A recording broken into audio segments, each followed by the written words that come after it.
Good morning, my name is Logan, nice to meet you. We are going to be eating at American core restaurants in Korea for a full day. I don't want to go to restaurants that are owned by born and raised Americans that came to Korea to start their business. I want to go to American restaurants that are owned by Korean people who don't speak English, have only visited America maybe once or twice, and have an image of America that's mostly curated from what they've seen on the media. I am genuinely curious to how the American aesthetic is portrayed in Korea. I actually never go to these restaurants because I feel like if I do, I'm going to be like reliving trauma because I am, trigger warning, an American. I did put together my best American core outfit. I don't have a Leatherman jacket, but I think this will do. And a basketball, of course, because Americans love balls. No. And a basketball, of course, because all Americans famously love basketball. This isn't even real. It's literally squishy.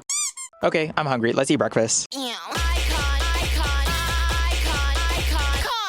So for my American breakfast, the most important meal of the day, of course, we are at Travelmaker in Hongdae, which is right outside exit 3 of the station. Just based on the entrance alone, the aesthetic is obviously going for a classic American diner vibe. I'm not gonna lie, the decor in this area is kind of crazy. Like I look at it and I'm like, is this how America looks like? I think what it is a New York and California postcard stock photo just plastered on the wall, and the airplane PNG on the door, and the old rundown fridge with the Beverly Hills sign next to the bar stools is literally sending me. To say the least, the outside was definitely an afterthought. But then we go upstairs and honestly, the inside doesn't look too bad. I do think that the inside still suffers from the same problems as the outside, where they kind of just stick seemingly random American core shit on the walls with like no intention, and the placement is, not good. But everything else, I mean, I think it's pretty up to par with how American diner chains look like. I'm not mad at it for sure. They're open from 8 a.m. to 6:30 p.m. and last order is 6 p.m. so get your order in by then. Their specialty is breakfast served all day. When I went, it was around 8:30, so they just opened, and it was a weekday, so not a ton of people were here when I went. I do believe they get more busy around noon and on weekends. So you order at the front, they give you a number, you pick out where you want to sit at, and they deliver the food to you when it's ready. There were 3 employees when I was there, and if you're planning on going here and you don't speak any Korean, they know enough to take your order in English. But it's also like a highly touristy area, so most restaurants here will. Oh, our food came. So for breakfast, I got an ice cream waffle, a mac and cheese, and an orange juice. The waffle was actually considered dessert, and the mac and cheese was an entree. I ordered it because, I don't know, it looked good to me. But the waffle was absolutely massive. I cannot imagine eating this after a full meal. But the main menu consisted of the choice of a waffle, pancake, or French toast combo, and the Obama breakfast, which is also sending me. I had no idea what this meant, but I searched it up, and it's apparently the breakfast President Obama had when he was in Chicago like 7 years ago. He gave the cashier the money to pay, the cashier handed it back to him like, no, babe, you're the president, it's on the house. And Obama was like, no, I'm paying for this. Just because I'm the president doesn't mean that I should get special treatment. Because of course he would, he's just chill like that. So I started with the waffle, and like I said earlier, this waffle was absolutely massive. But not only that, it also felt so heavy. Like I completely forgot how heavy American waffles were. Like I felt every single bite of this thing. But honestly, other than it being heavy, the taste was pretty good and had a pretty good chocolate sauce and ice cream to waffle ratio. I would kind of compare it to a waffle at Denny's. The mac and cheese was also pretty good. I mean, I think it's pretty hard to fuck up mac and cheese, but yeah, they add bacon bits to it. I can't complain. The orange juice was store-bought orange juice. You're not gonna get freshly squeezed orange juice in an American diner. You're just not. Did I mention this waffle was massive? I legit needed to take multiple breaks to finish it. But I did finish it because I can already hear my dad's voice in my head scolding me for not finishing my food. Our breakfast cost a total of 22,500 won, around $17 USD. And even though it's an American themed restaurant, no tip because it's South Korea, and South Korea actually pays their workers' wage.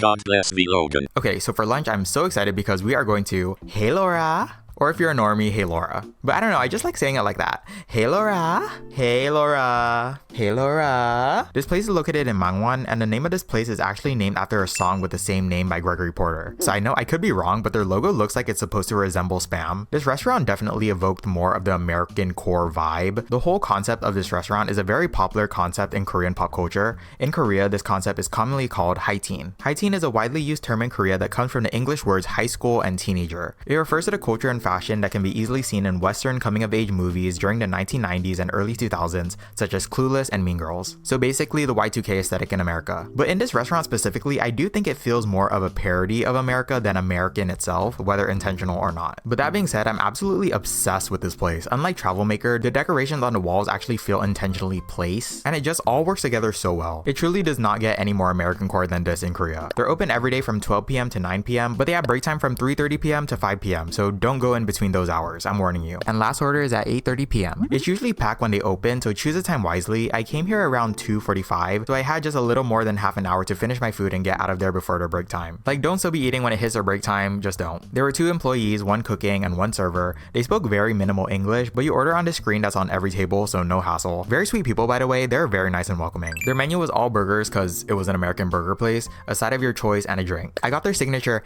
Hey Laura burger and a Mountain Dew because when I saw it on the menu, I was kind of shocked. Like maybe I just never seen it before, but I didn't even know Mountain Dew was sold in Korea. I had not had a Mountain Dew in forever. Maybe it's the American in me talking, but I gotta admit, I love a Mountain Dew. I know it literally tastes like melted candy, but whatever, I like it. So inside the Heilora burger is a beef patty, American cheese, bacon, caramelized onion, grilled jalapeno, tomato, and chipotle ketchup. This is also me realizing I didn't do a close-up of the burger, so I'm showing it to you after I bit into it. This burger was so good. It was so yummy. I think the closest thing that I could compare it to is maybe an In-N-Out burger, but it's also different. Actually, I don't remember how In-N-Out tastes. God, I haven't had In-N-Out in forever too. But anyways, this burger was good. It was like sweet from like the caramelized onions, but also like kind of barbecuey from the chipotle ketchup. So good. Would definitely come here again. The total for lunch was 13,400 won, around $10 USD, and we're splitting the bill, right? I'll just pay now and you'll pay me the $5 back later.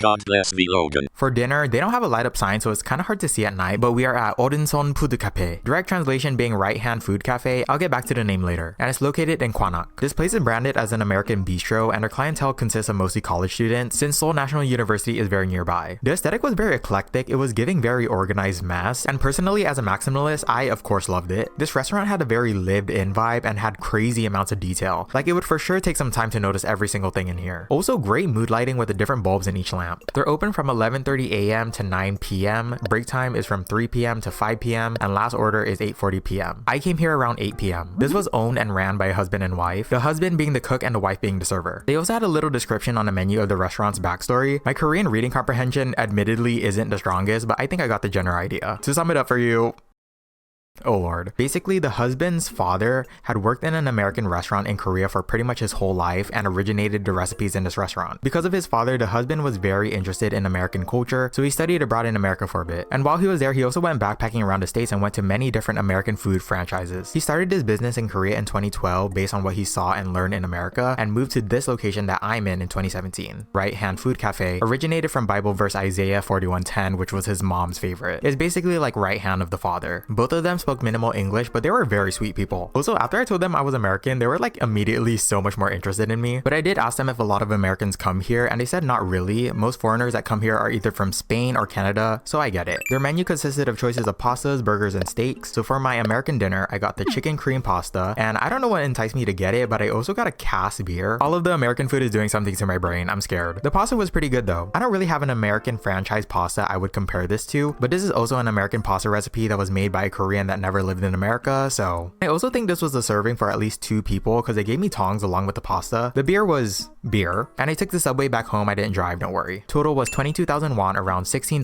USD. This was such an interesting experience. It was very cool to see how America and its decor is perceived by non-Americans. All of these places were pretty small and not super big franchises, so if you're ever in South Korea and are curious to how South Korea's American food tastes like, I would definitely suggest you support these smaller businesses. But anyways, I'm about to be in a food coma. Current Obsession, The Boy's Mind by Ari. God bless v-logan. Bye.